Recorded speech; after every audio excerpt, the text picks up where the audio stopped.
Hello everyone and welcome.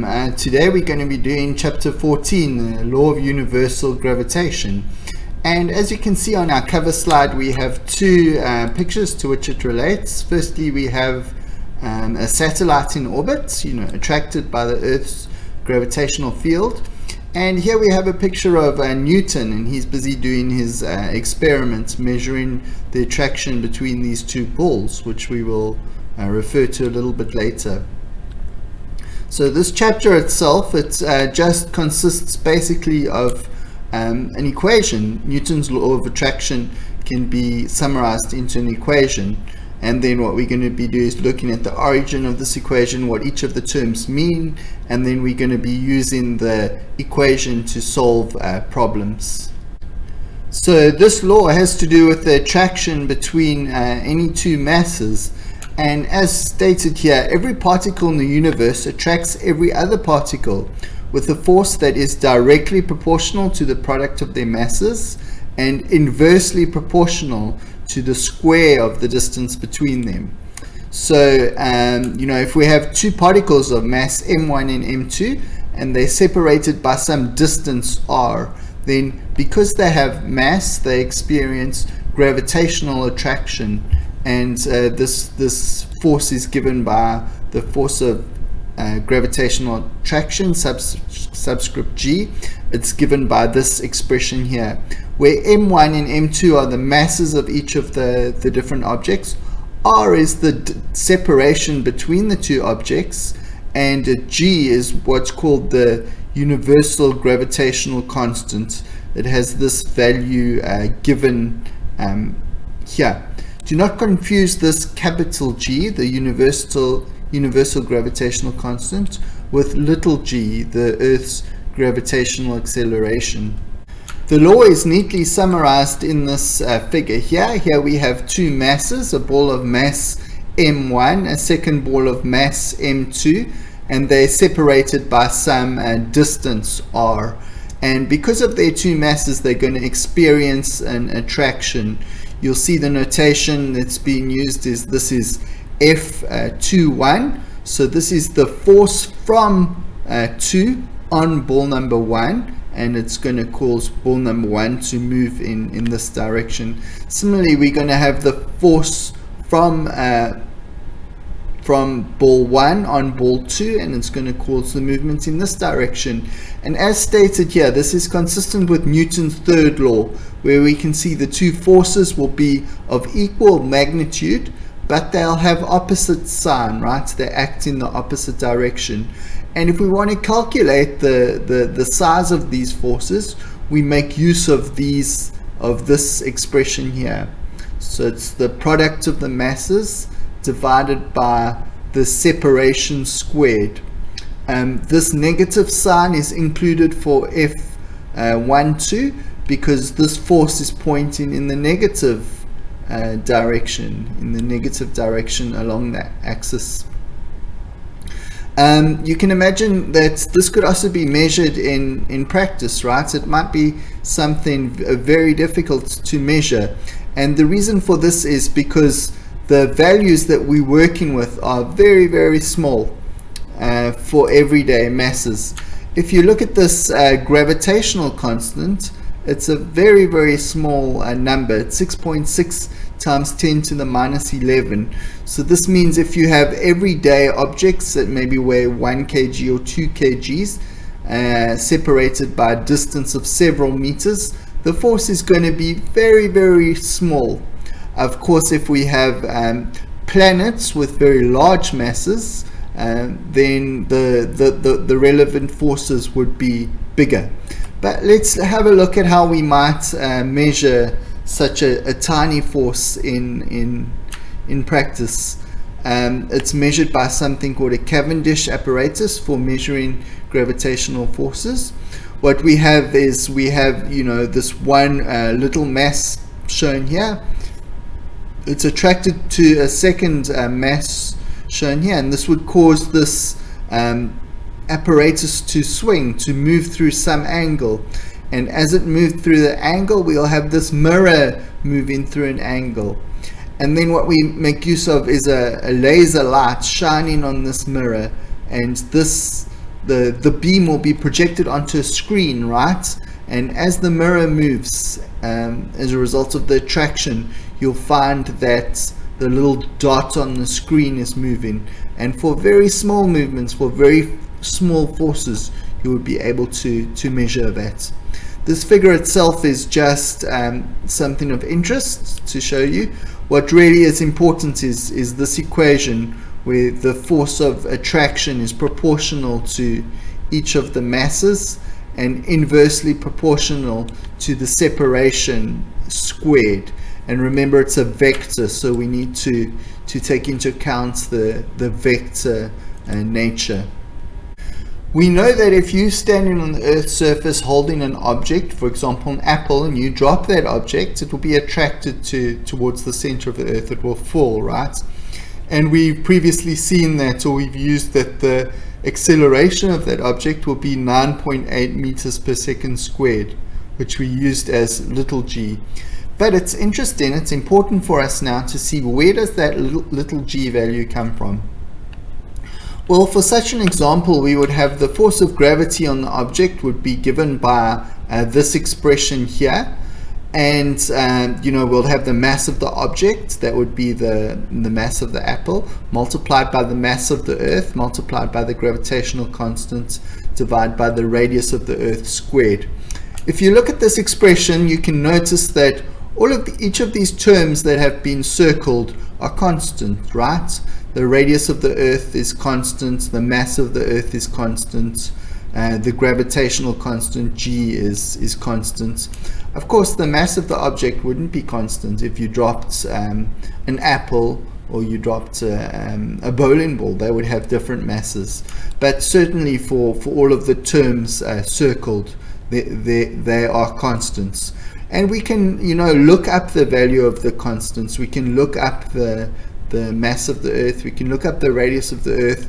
And if we substitute each of those values in here, then we find that the solution to the constant, calculating the value, is 9.8 meters per second squared.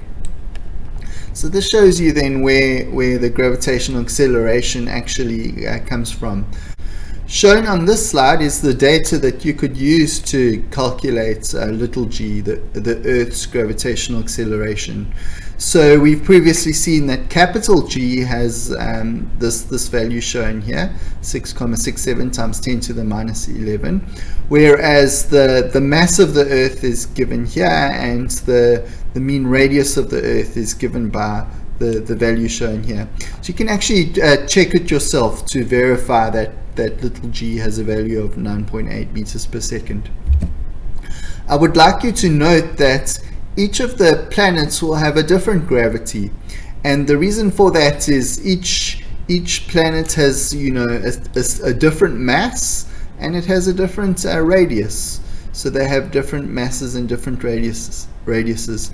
Of course, the gravitational constant in the equation will be the same. This capital G will be the same, but when you calculate the gravity for each of the different planets, you will use a different mass and a different radius according to the properties of that planet. And then you're going to find that the gravity of the different planets is different. We know that, for example, when you're on the moon, the gravity of the moon is a lot less, and it's easier for people to jump on the moon. Let's have a look. Is the moon here? So we can see that the moon is a lot lighter than the Earth, right? It has a smaller mass. The moon has a mass of 7.35 times 10 to the 22. The Earth has 5.97 times 10 to the 24. So this means that the moon is around 100 times lighter than the Earth. We spoke a little bit previously in the course about the company SpaceX, and this is of course founded by Elon Musk, a South African. And the idea with SpaceX is they would like to make space travel cheap and accessible to everyone. And one of the ways they want to do that is by using reusable rockets. If you think about traveling on an aeroplane, if you fly from Port Elizabeth to Cape Town, when you arrive in Cape Town, they don't destroy the aeroplane and need to build a new one for you to fly back. That would make the cost of the tickets very, very high, right? But what's been happening up until now with space travel is we've been sending rockets up into space, and then it hasn't been such that they've been able to return to Earth and we be able to reuse them. So that's been a waste, because every time we want to go to space we need to build a new rocket. But Elon Musk and SpaceX, they have this idea of reuse of the rockets to bring down the cost. So what we're going to be looking at in a video is we're going to see a rocket launched into space, and then the rocket is going to separate into two parts. The one part is going to continue onto the International Space Station and deliver its payload, and the second part of the rocket is actually going to return to Earth and land on a platform in the sea. And then that stage of the rocket will be able to be reused, and of course that brings down the cost of space travel. Let's go ahead and view the launch of the rocket then.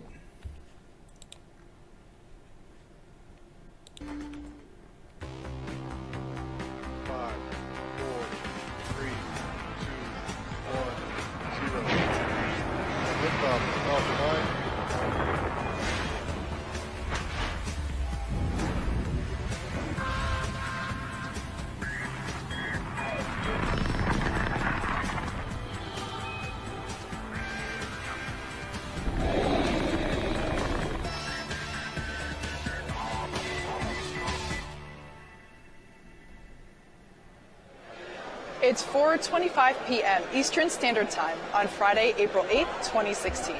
You're looking at a live shot of Falcon 9 at Space Launch Complex 40 in Cape Canaveral, Florida. My name is Kate Tice, and I am a process improvement engineer here at SpaceX, streaming to you live from our Mission Control Center located in Hawthorne, California. Welcome to the first SpaceX Dragon mission of 2016. Today's flight of the upgraded Falcon 9 rocket is launching from Space Launch Complex 40 in Cape Canaveral, Florida, and it'll be setting Dragon's course for the International Space Station. Under NASA's Commercial Resupply Services contract, this is the 8th SpaceX cargo mission to the ISS. Our capsule's filled with resupply articles and experiments for the ISS astronauts. Okay, so at this point I'm going to skip ahead to the launch of the rockets.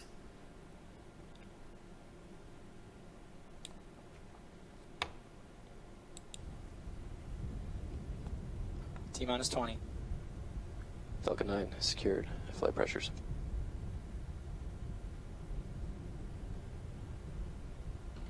T-minus 10, 9, 8, 7, 6, 5, 4, 3, 2, 1, 0. Stop. And the rockets. Falcon 9 is clear to towers. GC, move to section 10.59 to secure the pad. Stage 1 propulsion is nominal.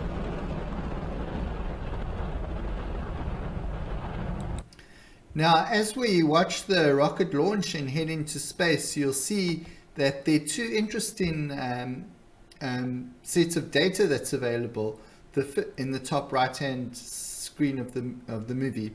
The first part is the speed of the rocket in kilometers per hour, and the second is the distance that the rocket is from Earth.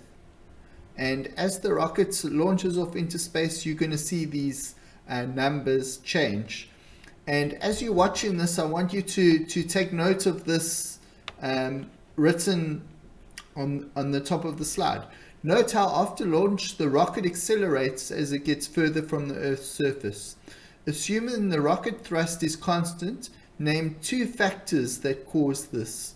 So as you watch the rocket, try to think of two factors that are responsible for the rapid acceleration of the rockets.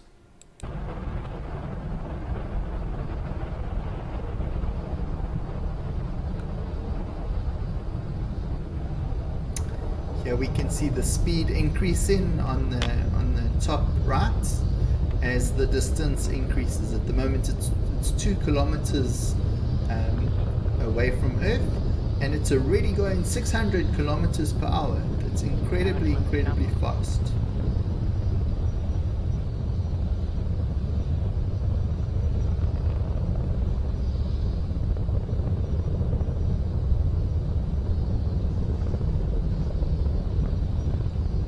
Falcon 9 is on its way to delivering the Dragon spacecraft to the International Space Station for its 8th commercial resupply services mission. Wow, now it's over 1,000 kilometers an hour speed, and maximum aerodynamic pressure is 11 kilometers away. States on the rocket.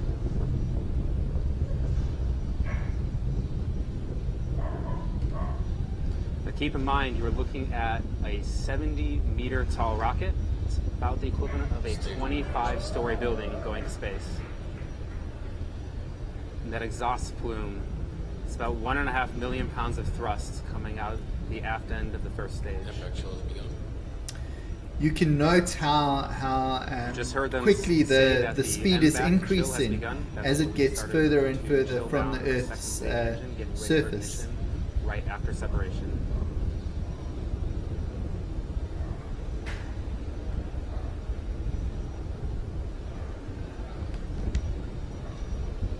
This first stage will continue to burn for about another 20 seconds, after which we will have main engine cutoff, or MECO. About 3 seconds after that, we will separate from our first stage, and then the second stage ignition will follow shortly thereafter.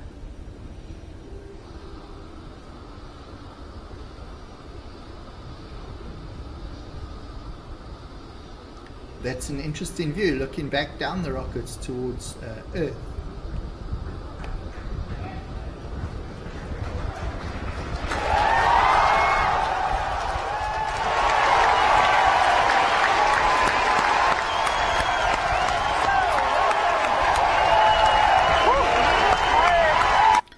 That was a successful launch and everyone's happy. But if we get back to answering the questions, we see that as it moves further from Earth, the rocket accelerates more and more. And the two reasons for this is that the rocket is escaping the Earth's gravity. According to Newton's Newton's universal law of acceleration, as you go further from the Earth, the R increases. The R is in the denominator. So the force of attraction of the Earth on the rocket is decreasing. You can in fact calculate what the gravity is, and according to the little table on the right hand side of the slide, you can see by the time the rocket is around 6 kilometers away from Earth, gravity is already dropped to 2.6 meters per second squared. G has dropped to 2.6 meters per second squared. So for this reason, the acceleration increases. The thrust is the same, so the force is the same, and the gravity pulling the rocket back becomes less and less. Of course, another reason for the rocket's increase in acceleration is that as the rocket moves into space, it's burning off its fuel, right? So in effect, the rocket is becoming lighter, and this also causes it to accelerate more and more. You can see once we 10,000 kilometers from Earth, gravity's dropped down to around 1.5. Let's skip ahead then, and we can see the separation of the two stages of the rocket. You'll remember what happened. What we spoke about is we said that the cost of space travel can be decreased if they can return parts of the rockets to Earth. So what they're going to do is separate the rocket into two. The one part of the rocket is going to continue to the International Space Station. The other part of the rocket is going to return to Earth, and that part would be able to be reused once again. So let's skip ahead to see the separation of the two stages of the rockets.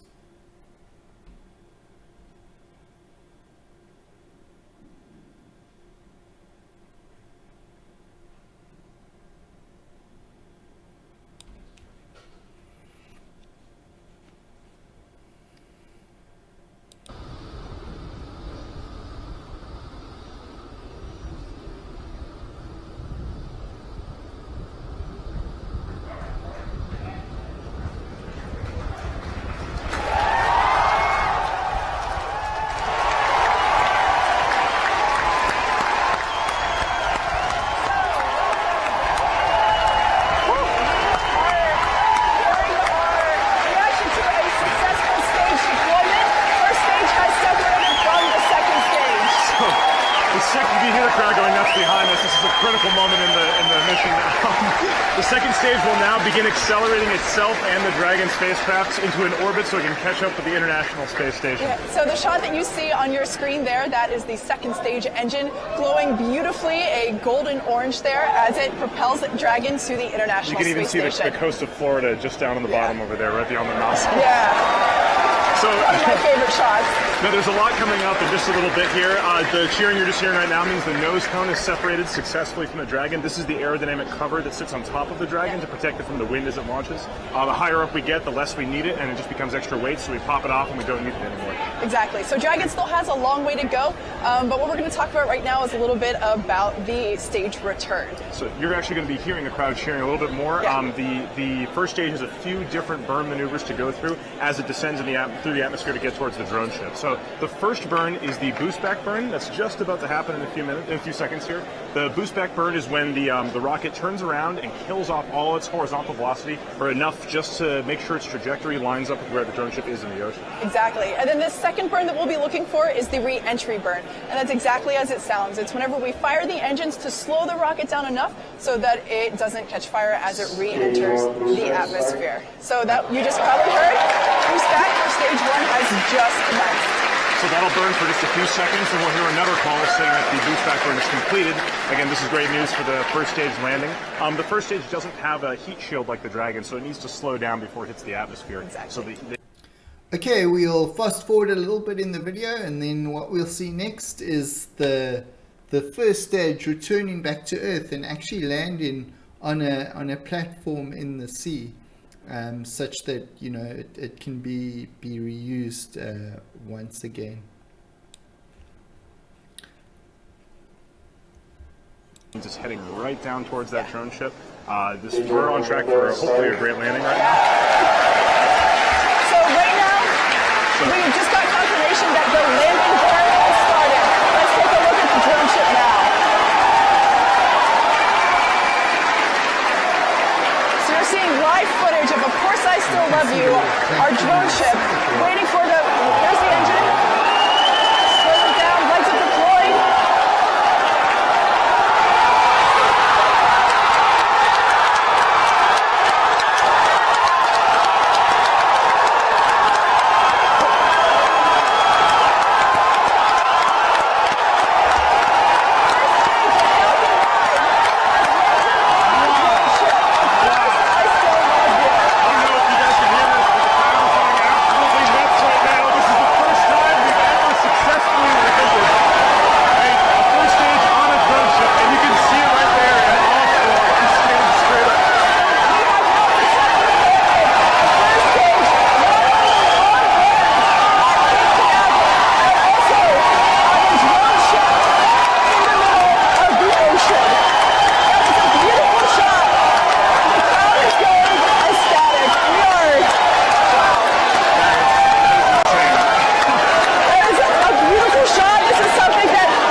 You can hear how excited the SpaceX engineers and scientists are in the background. This is actually a video from 2016. It's one of the first times, or the first time, that SpaceX succeeded with returning the first stage to land on this platform, this drone ship in the middle of the ocean. Since then, they've made great strides forward, and actually SpaceX is going to be launching their first astronauts into space very soon. We conclude this chapter then by looking at some examples of the types of problems we'll solve using the universal law of gravitation. In this first problem, we asked to calculate what is the resultant force on this white cue ball, and we note that this white ball is going to be attracted by the two other balls. Firstly, it's going to be attracted by the purple ball, and this is going to be resulting in this force F31. So it's the force of ball 3 on ball 1. Secondly, the white ball is going to be attracted by this yellow ball, and this is going to be a force given by F21, the force of mass 2 on ball 1. If we would like to know the magnitude of F31 and F21, then what we use is the universal law of gravitation. So the force of F31 will be capital G, the constant, times mass 1 times m2 divided by the radius squared, which would be this distance b. Similarly, to calculate F21, we apply the universal law of gravitation. It will be m1 times m2 times capital G divided by this distance here, a squared. So then we would know what F21 is, we would know what F31 is, and to find the resultant force, as in chapter 2, we would apply vector addition to find the angle and the magnitude of this resultant force F. So this is a simple problem making use of the universal law of gravitation along with vector addition, which we covered in chapter 2. The second kind of problem which you may be asked to solve is one to do with a satellite in orbit around the Earth. And as we've already seen, the law that applies here is the law of centripetal acceleration, where the sum of the forces is equal to mv squared over r. And to find out what the sum of the forces are, to find out what this term is, we would actually apply the universal law of gravitation. And the reason for that is we know that the only force acting on this rocket is going to be on the satellite, is going to be the force of gravity from the Earth, this Fg. So this sum of the forces, we would calculate that by using the universal law of gravitation.